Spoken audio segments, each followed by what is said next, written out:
नमस्कार दोस्तों। सबसे पहले तो आप सभी को इन्फॉर्म कर देता हूँ, मैं अभी जस्ट थाईलैंड से वापस लौटा हूँ आधे घंटे पहले।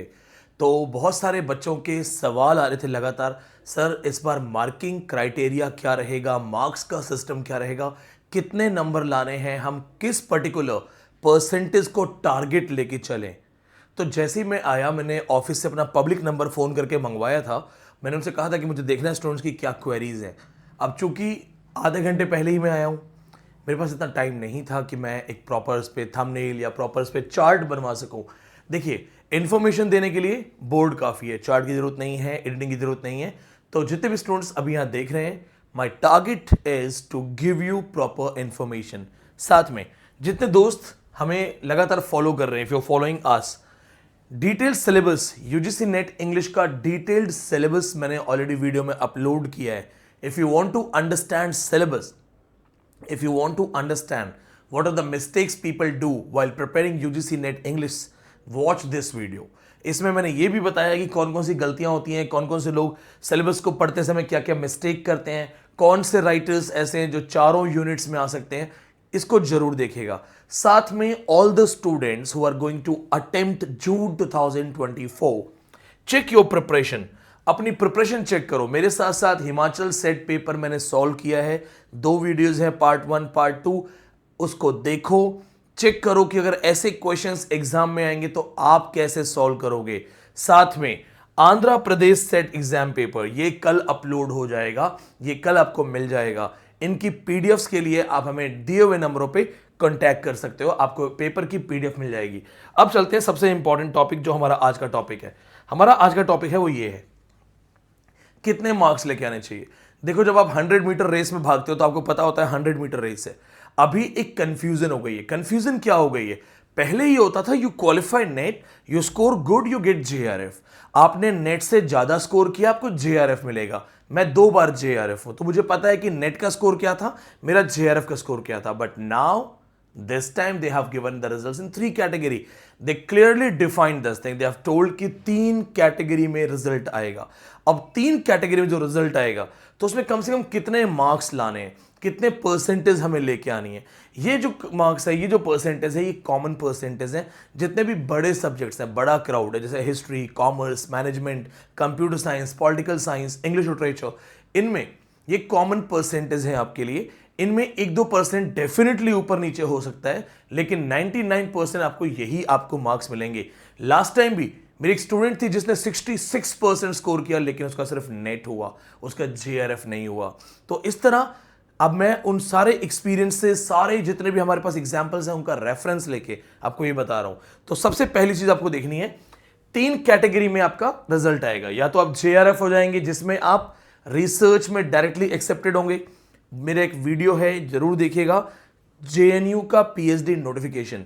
जेएनयू पीएचडी नोटिफिकेशन में जेएनयू साफ साफ कह रहा है कि अगर जेआरएफ है हम सिर्फ इंटरव्यू करेंगे, डायरेक्ट सिलेक्शन है। अगर नेट है हम कंसीडर करेंगे, लेकिन विदाउट नेट हम पीएचडी नहीं लेंगे। तो अब 3 कैटेगरी क्या है? पहली कैटेगरी है आपका जेआरएफ होगा। दूसरी कैटेगरी है आपको नेट क्वालिफाई करना है, लेकिन हाई स्कोर करना है ताकि आप असिस्टेंट प्रोफेसर के लिए एलिजिबल हो जाएं। तीसरी कैटेगरी की अगर आपका नेट है, क्वालिफाई है, स्कोर ठीक ठाक है, तो सिर्फ पीएचडी मिलेगी, लेकिन 1 साल के लिए। 1 साल के बाद आपका नेट फिर किसी काम का नहीं रहेगा, क्योंकि नेट का अगर स्कोर कम है तो सिर्फ पीएचडी में जा सकते हो, वो भी 1 साल के अंदर। हालांकि मैं इसकी लड़ाई लड़ रहा हूं, मैंने अपना काम शुरू कर दिया है। मैंने यूजीसी को फिर से, जो हमारा एक काम होता है, ऑफिशियली मेल डालते रहते हैं हम, लगातार रिमाइंडर्स पे रिमाइंडर देते रहते हैं। उसका एक सिंपल सा रीजन होता है, हमने अपने मेल में मेंशन किया हुआ है कि सर हम 5 लाख स्टूडेंट्स की आवाज है। मेरे पास अराउंड यूट्यूब फेसबुक जोड़ के 5 लाख स्टूडेंट्स का एक बैकअप है। तो हमको कहते हैं सर अगर ये 5 लाख बच्चे आपको मेल करेंगे तो आप परेशान हो जाओगे, तो आप हमारे ही मेल पढ़ लो, आपके लिए भी आसान है, उनके लिए भी आसान है। We are the mediators, plus वो हमें जानते भी हैं, हम चूंकि मिल चुके हैं, कई बार आप देख चुके हो हमें। अब जब हमने एप्लीकेशन डेट की वीडियो बनाई थी, आपको याद है, सबसे पहले मैंने कहा था एप्लीकेशन डेट एक्सटेंड होगी। हमने स्पीड पोस्ट से भी उनको नोटिस भेजा हुआ है, एक रिक्वेस्ट भेजी हुई है, प्लस हमने मेल भी किया हुआ है। मैंने कहा था 99% एक्सटेंड होगी एप्लीकेशन डेट, जो कि हो गई। अब मैं इसकी लड़ाई लड़ रहा हूं, क्योंकि ये कंफ्यूजिंग है, ये बहुत कंफ्यूजिंग है, ये गलत चीज है। यानी नेट क्वालिफाई होने के बाद बच्चे को विश्वास ही नहीं होगा कि मैं क्वालिफाई हुआ कि नहीं हुआ, उसे समझ ही नहीं आएगा कि मैं कौन सी कैटेगरी में हूं, मेरे मार्क्स कितने हैं। फिर भी अगर हम ये लड़ाई नहीं भी जीत पाते तो आपके पास अभी टारगेट है एग्जाम के लिए।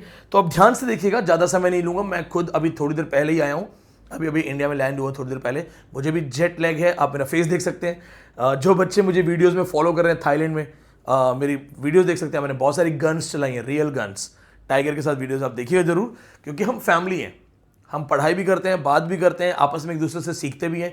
और टीचर वो होता है जो अपनी लाइफ से भी इनडायरेक्टली देखो स्टूडेंट्स को सिखाता है, राइट। तो चलो चलते हैं। सबसे पहले द फर्स्ट थिंग, अगर आप जनरल कैटेगरी में हैं, यूआर में हैं, अनरिजर्व्ड कैटेगरी में हैं, तो आपके 3 क्राइटेरिया है रिजल्ट के। First criteria, second criteria, third criteria. First criteria में अगर आपको जेआरएफ लाना है, तो अगर आप कॉमर्स मैनेजमेंट में हैं, इंग्लिश लिटरेचर के जो मेरे स्टूडेंट्स हैं वो हैं, या फिर बड़े सब्जेक्ट्स यानी कि computer science, history, political science, geography जैसे बड़े सब्जेक्ट्स हैं, हिंदी लिटरेचर जैसे बड़े सब्जेक्ट हैं, आपका जेआरएफ परसेंटेज ये जाएगा।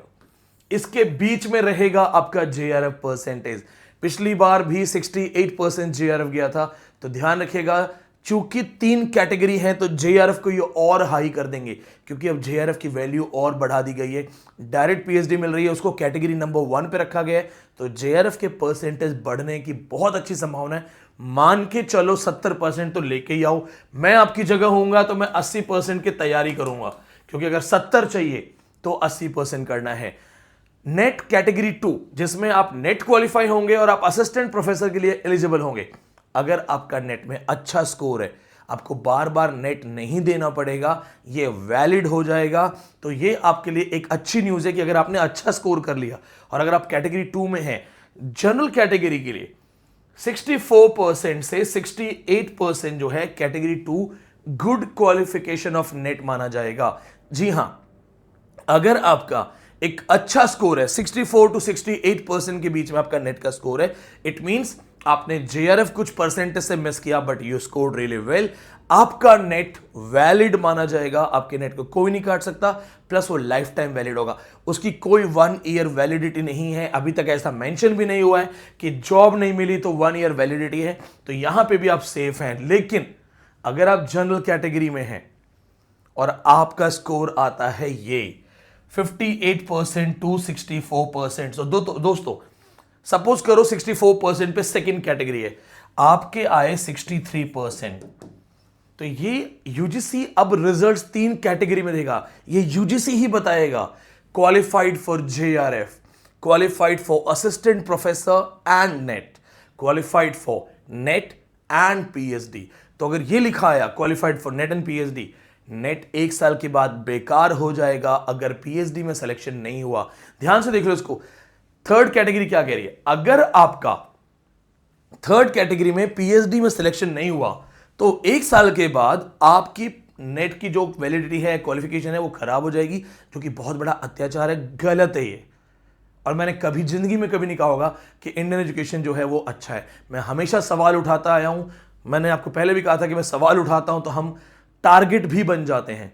उनके तो टारगेट बनते ही बनते हैं, बहुत सारे राइवल कोचिंग सेंटर्स भी टारगेट करते हैं कि ये बड़ा हितैषी बन रहा है बच्चों का, इसके पीछे पड़ते हैं। क्यों? क्योंकि ये बच्चों के लिए लड़ने जा रहा है, बच्चों के लिए प्रोटेस्ट कर रहा है, तो बच्चे इसको फॉलो कर रहे हैं, तो क्यों ना इसकी टांग खींची जाए। लेकिन दोस्तों, क्या आप बताओ, मैं टीचर हूं, अगर टीचर बन के भी सच नहीं बोल पाए तो फिर क्या फायदा टीचर बनने का? फिर मुझ में और किसी 2 नंबरी में क्या फर्क है? आप खुद सोचो। आप मुझे एक बात बताओ, ये क्या नेता की कोई वैलिडिटी होती है क्या 1 साल की? ऐसा होता है क्या कि नेता बनते ही काम नहीं किया तो 1 साल के बाद इनवैलिड? नहीं ना। तो मेरा स्टूडेंट मेहनत करे, नेट क्वालिफाई करे, और हम कहेंगे काम करो, 1 साल में अगर आपकी पीएचडी नहीं होती है, सिलेक्शन नहीं होता है आपका, तो फिर आपका नेट बेकार है। कैसे बेकार है? पढ़ लिख के कंपटीशन में, पेपर में बैठ के बच्चे ने पास किया है। हु आर यू टू से दिस? ये बेकार है। मतलब वो कहते हैं ना कि एसी कमरों में बैठ के डिसीजंस ले लेते हैं, ग्राउंड रियलिटी पता नहीं है। एक बच्चा जिसके पास संसाधन नहीं है, अच्छी कॉलेजेस नहीं है, घर में लाइट नहीं है, वाईफाई तो दूर की बात है। यहां पे बहुत सारे स्टूडेंट्स ऐसे हैं जिनके पास बेचारा 2 GB डेटा है, 2 GB डेटा में 2 वीडियो नहीं देख पाते हैं लेक्चर्स के। वो कहां से पढ़ें? उस रेस में कैसे दौड़ें? वो किसी के पास रेस में अच्छे जूते हैं और किसी के पैर जख्मी हैं, और ऊपर से आप आके कहते हो कि बेटा अगर नेट पास हुआ तो भी हम तुम्हें फंसा देंगे। अगर 1 साल में पीएचडी नहीं हुआ, नेट बेकार हो जाएगा। मतलब वो ग्रामीण परिवेश जहां पे गाइडेंस नहीं है, जहां नॉलेज नहीं है, वो बच्चे जो कॉस्टली कोचिंग अफोर्ड नहीं कर सकते, वो सब क्या करें?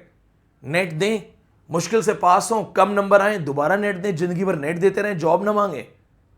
खैर, क्या कर सकते हैं? जो करना है मैं तो करूंगा ही करूंगा। मैं अपना काम तो करूंगा और मैं इसलिए करूंगा क्योंकि जब कोई कहेगा कि जंगल में आग लगी थी तो तुम क्या कर रहे थे, तो मैं उस चिड़िया की तरह बोलूंगा कि भले ही चोंच छोटी थी लेकिन मैं पानी डालने वालों में था, मैं तमाशा देखने वालों नहीं था। मैं मेरा काम करता रहूंगा। जो गलत है वो गलत है। एक चीज आप भी याद रखें दोस्तों, wrong is wrong even if everybody is doing it, and right is right even if nobody is doing it. ये मुझे मेरे पापा ने सिखाया है, मेरे लिए ब्रह्म वाक्य है, ये आप भी याद कीजिएगा। अब देखते हैं दोस्तों ईडब्ल्यूएस कैटेगरी में। मैं एक बार आपको फिर से बता दूं, मैं पर्सनली इस कैटेगरी को रेकमेंड नहीं करता हूं, लेकिन वो मेरा पर्सनल ओपिनियन है। मेरी अथॉरिटी नहीं है कि मैं आपको कायदे से ये बात बोल सकूं। ये मेरी पर्सनल ओपिनियन है, मेरा पर्सनल सजेशन है, क्योंकि इस कैटेगरी में आज तक मैंने जितने स्टूडेंट्स, मैंने अपने बच्चे देखे हैं, उनको इस कैटेगरी में अभी तक नौकरी नहीं मिली है। इलेक्शन स्टंट के चक्कर में, जनरल कैंडिडेट्स को लुभाने के चक्कर में एक रिजर्वेशन दे दिया गया था, लेकिन प्रैक्टिकली इसका बेनिफिट मुझे नहीं दिखाई दिया है। मैं अपने आप को डिप्लोमेटिकली बचा के भी चलना चाहता हूं, क्योंकि स्टेटमेंट दे रहा हूं, तो मैं ये कह रहा हूं, ये मेरा ओपिनियन है कि ये इतना ठीक नहीं है। बाकी आप देखिएगा, समझदार को इशारा काफी होता है। ईडब्ल्यूएस एंड ओबीसी दोनों के ऑलमोस्ट सेम मार्क्स जाएंगे।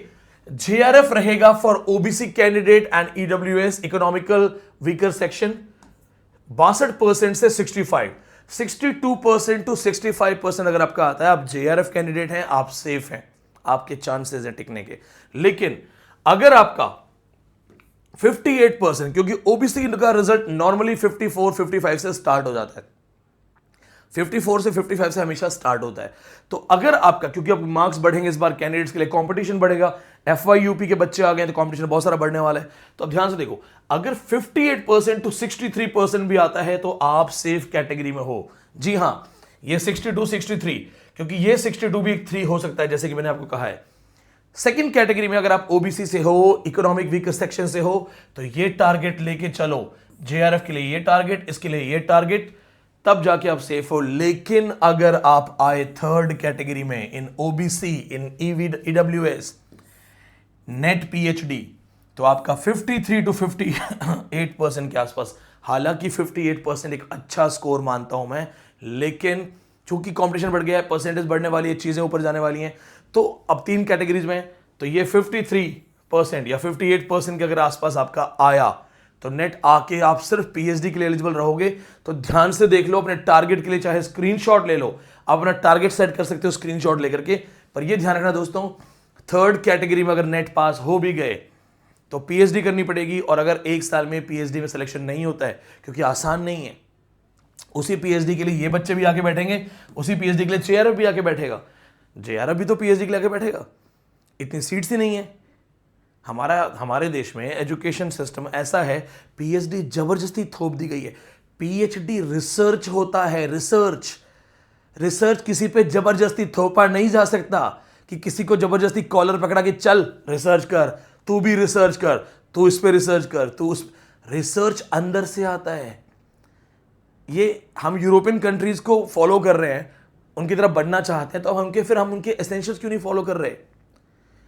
यदि कोई आदमी शिक्षा व्यवस्था में इन्वॉल्व होकर के रिसर्च करना चाहता है, उसका इंडिविजुअल अधिकार है, उसे मजबूर नहीं किया जा सकता। हमें से ऐसे बहुत से लोग हैं जिनको रिसर्च करने का कोई शौक नहीं है, हमें से ऐसे कई लोग हैं जिनको रिसर्च करने का कोई मतलब नहीं है। मैं अपने बारे में कह रहा हूं, मैं 2 बार जेआरएफ हूं, 2 बार JRF, junior research fellowship, English literature, 2 बार जेआरएफ हूं।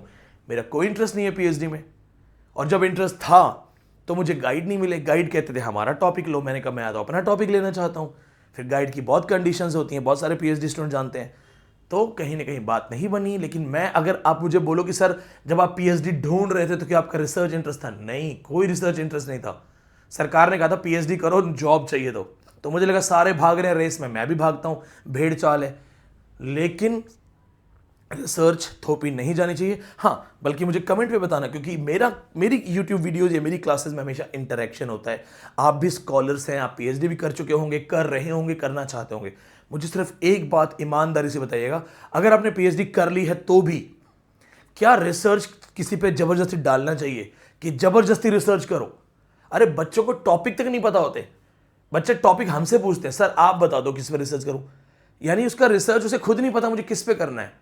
आप मुझे कमेंट्स बताइएगा, मैं कमेंट्स पढ़ूंगा आपके। ठीक है, आपने ये कैटेगरी भी देख लिया। अब चलते हैं हमारे बाकी भाई बहनों के पास। तो मेरे जितने भी स्टूडेंट्स एससी कैटेगरी और एसटी कैटेगरी से आने वाले हैं, दोनों के मार्क्स 99% सेम रहते हैं, इसलिए मैंने यहाँ कोई डिफरेंस नहीं किया है, क्योंकि डिफरेंस करूंगा भी तो 1-2% का करूंगा, और वो मुझे लगता है कि वीडियो को लंबा खींचने के चक्कर में कर सकता हूं, लेकिन नहीं, वो गलत बात हो जाएगी। 99% SC ST category marks same आते हैं, सेम। तो ध्यान से देखिएगा, अगर आपको जेआरएफ चाहिए तो आपका 55 to 58% है। 55% प्लस अगर आपका आ रहा है, आपका जेआरएफ सेफ हो जाएगा। तो आपको टारगेट करना है 55% से ज्यादा। 55% to 58% में आपका जेआरएफ है। कैटेगरी टू में नेट और जॉब आपको मिलेंगी 47% to 54%। ये क्राइटेरिया लेके चलो टॉप लेवल का, यहां पे आपकी कैटेगरी 2 के मार्क्स माने जाएंगे। और जो थर्ड कैटेगरी है नेट एंड पीएचडी, उसमें आपको 42% to 46% का लास्ट क्राइटेरिया है। मैं एक सजेशन दूंगा आपको, चूंकि इस परसेंटेज में 1-2% ऊपर नीचे हो सकता है, तो मान के चलना, क्योंकि मैंने इसमें कम आंका है, इससे ज्यादा मार्क्स मांग सकते हैं। हो सकता है ये 58 to 60% हो जाए, ये जो 54 है ये और 2% ऊपर हो जाए, क्योंकि कंपटीशन बढ़ गया है। 3 डिफरेंट कैटेगरीज में है। तो अगर आप एससी कैटेगरी से हैं, एसटी कैटेगरी से हैं, टेक दिस सीरियसली। जितने मेरे बहुत सारे स्टूडेंट्स नॉर्थ ईस्ट के बच्चे हैं, तो नॉर्थ ईस्ट के स्टूडेंट्स नॉर्मली एसटी कैटेगरी में आते हैं। यूनिवर्सिटी ऑफ दिल्ली में एसटी कैटेगरी में इंग्लिश में टीचर्स नहीं हैं। अगर आप क्वालिफाई करते हैं, आप डायरेक्ट दिल्ली यूनिवर्सिटी ज्वाइन कर सकते हैं, आप पंजाब यूनिवर्सिटी जा सकते हैं, इफ्लू जा सकते हैं, बीएचयू जा सकते हैं। इन कैटेगरीज में इंग्लिश के टीचर्स ना के बराबर हैं। सेम ओबीसी के लिए भी है। इंग्लिश लिटरेचर में ओबीसी कैंडिडेट्स दिल्ली यूनिवर्सिटी में बहुत कम है। आप अगर क्वालिफाई करते हैं, आप अप्लाई कर सकते हैं। साथ में दोस्तों मैं आपको एक चीज और बताऊंगा। अभी बहुत सारे बच्चे जो हैं वो बोलेंगे सर पीडब्ल्यूडी का भी हमें कुछ बता दीजिए। देखो दोस्तों, पीडब्ल्यूडी में और इनमें कोई खास फर्क नहीं है।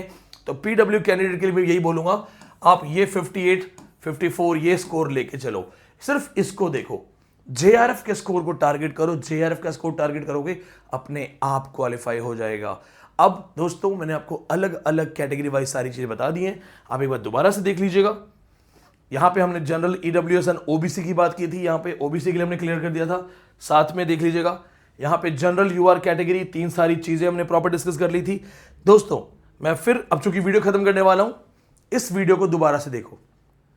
डिटेल्ड सिलेबस है, मैंने बकायदा यूनिट वाइज सारे सिलेबस को समझाया है। और साथ में चूंकि मैं इंडिया वापस आ गया हूं थाईलैंड से, तो बहुत जल्दी अब आपका जो एक सेशन स्टार्ट होने वाला है, वो सेशन आपका बहुत जल्दी स्टार्ट हो जाएगा। और वो सेशन है, उसका नाम है 3 AM क्लब।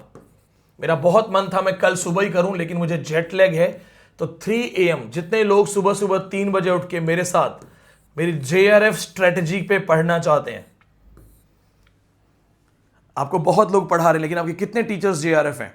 मैं 2 बार जेआरएफ हूं। तो ऐसी कौन सी स्ट्रेटजी थी मेरी? 3 से 7, 3 to 7 AM मैंने ऐसा कौन सा कॉन्सेप्ट पढ़ रहा था, कौन सी चीजें मैंने पढ़ी थी जिससे मेरा जेआरएफ बहुत आसानी से हुआ। 2 बार जेआरएफ हुआ और मल्टीपल नेट हो गए। क्यों ना इतनी मेहनत से पढ़ा जाए और एक स्ट्रेटजी से पढ़ा जाए, स्मार्ट स्ट्रेटजी। दोस्तों ध्यान रखना, आपने देखा होगा बहुत सारे बच्चे बहुत मेहनत करते हैं, 12-12 घंटे पढ़ते हैं, 15-15 घंटे पढ़ते हैं, और उन्हीं के दोस्त 2 घंटे 3 घंटे पढ़ते हैं और टॉप कर जाते हैं। आपके ऐसे बहुत सारे दोस्त होंगे जो क्लास में इतना मन नहीं लगता है, घूमते फिरते रहते हैं, खेलते रहते हैं, लेकिन स्कोर बहुत अच्छा करते हैं। आपने देखा होगा कि आप 10-10 घंटे बैठ के नोट्स बना रहे हैं, उतना अच्छा स्कोर नहीं आ रहा, लेकिन आपका दोस्त जो सिर्फ आईपीएल देख रहा है, खेल रहा है, मस्ती कर रहा है और 2 घंटे पढ़ता है, लेकिन 10 घंटे से ज्यादा स्कोर करता है, क्योंकि इट्स ऑल अबाउट स्ट्रेटजी। आपकी स्ट्रेटजी क्या है, आपकी प्लानिंग क्या है, आपका मेथड ऑफ रीडिंग क्या है, अंडरस्टैंडिंग लेवल क्या है, क्रैमिंग के जो नए नए तरीके हैं वो क्या है, प्लस सिलेबस अंडरस्टैंडिंग क्या है, क्या आपको कॉन्सेप्ट्स क्लियर हैं, क्या आपको पता है। दोबारा से यहां पर देख लीजिएगा कि कहां से एग्जैक्टली पेपर आता है, किस यूनिट को जरूर पढ़ना है, किस यूनिट में पढ़ते समय कौन कौन से टॉपिक्स को जरूर टच करना है, कौन सी मिस रीडिंग है। The most important thing is miss reading. ये सब ना पढ़ें, तो ये सारी चीज़ें आपको ध्यान देनी है। साथ में जिन बच्चों को एग्जाम प्रैक्टिस करनी है, इसके साथ आप पेपर प्रैक्टिस कर लो। महाराष्ट्र सेट का भी पेपर डाल दिया है। क्रैश कोर्स में यूजीसी नेट पीवाईक्यूज हम स्टार्ट करेंगे। यूजीसी नेट के पीवाईक्यूज प्रैक्टिस करने के लिए आप हमारा क्रैश कोर्स ज्वाइन कर सकते हैं। अगर आप चाहें तो आप हमारा क्रैश कोर्स अभी भी एडमिशंस ले रहे हैं हम, आप ज्वाइन कर सकते हैं, क्योंकि 3 AM सेशन आपको वहीं मिलेगा। ज़्यादा कुछ नहीं करना है क्रैश कोर्स के लिए, आपको सिर्फ और सिर्फ इस नंबर पे व्हाट्सएप करना है, कुछ और नहीं करना है, जस्ट व्हाट्सएप। और जो बच्चे ऑलरेडी क्रैश कोर्स में हैं, कल सुबह 3 बजे उठो, प्रैक्टिस करो मेरे बिना और मुझे गुड मॉर्निंग बोलो। इस नंबर पे कल सुबह 3 बजे जिसमें दम है, जिसने आंखों में सपना देखा है, जो उठेगा, कल मुझे गुड मॉर्निंग करो और फिर हम स्टार्ट करते हैं 3 AM क्लास। यहीं ऐसे ही बोर्ड पे पीवाईक्यू सॉल्व करेंगे सीधा। दिसंबर नेट जो लास्ट वाला है, पिछले वाले जो नेट है, उठाएंगे क्वेश्चंस थ्योरी के, उठाएंगे क्वेश्चंस कल्चर स्टडीज के, लाइन से सॉल्व करेंगे, प्लस देखेंगे एग्जैक्टली है क्या।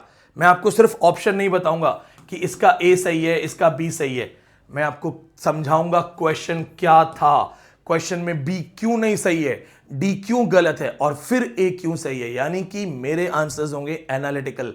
चेक करो, जो मैंने अभी हिमाचल सेट डाला है, महाराष्ट्र सेट डाला है, उनको चेक करो, देखो कि सर कैसे सॉल्व करते हैं। You will enjoy that. If you're watching it for first time, subscribe the channel, stay tuned and don't forget to watch my Thailand video series. मैंने थाईलैंड से भी लिटरेचर पढ़ा है, बहुत सारे एग्जॉटिक लिटरेरी रेफरेंसेस अभी वीडियोस में upload होंगे। आपको थाईलैंड से टेम्पेस्ट मिलेगा, रॉबिन्सन क्रूसो मिलेगा, लाइफ ऑफ पाई मिलेगा, राइम ऑफ एंशिएंट मैरिना मिलेगा और बहुत कुछ मिलेगा। चैनल को सब्सक्राइब कीजिए।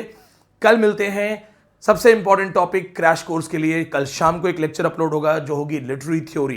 कल की लिटरेरी थ्योरी क्लास सबके लिए फ्री होगी, सबके लिए पब्लिक क्लास होगी, इंट्रोडक्शन ऑफ लिटरेरी थ्योरी होगा।